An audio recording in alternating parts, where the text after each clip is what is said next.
Ayan guys, sa mga nagtatanong po, ito po yung KBL. Stands for Kadyos, Baboy, tsaka Langka. Yan o. Pero itong ano to, paa ng baboy. Yung pata. Tinatawag. Ito po yun o. Ito ay luto ng aming chef cook na galing pa sa barko. Tingnan nyo guys o. Oh. Sarap.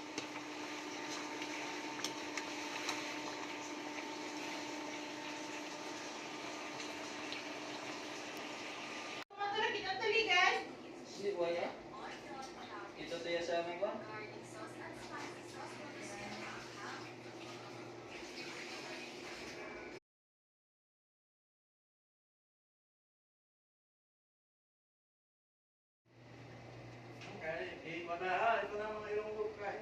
Kain ng mga ilonggo guys oh.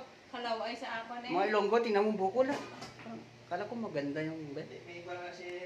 Ayun guys oh, maganda yung ulam ngayon namin, KBL. Shout out muna sa mga ilonggo dyan. Shout out guys. So guys oh, tao ng mga ilonggo oh. Amon isa ang KBL, ini chapsoy. Oh, diba? Utan-utan guys. Oh. Na guys, ang mga ilonggo, kakain ng mga ilonggo guys. Shout out guys. Okay guys, oh, kain ng mga ilonggo.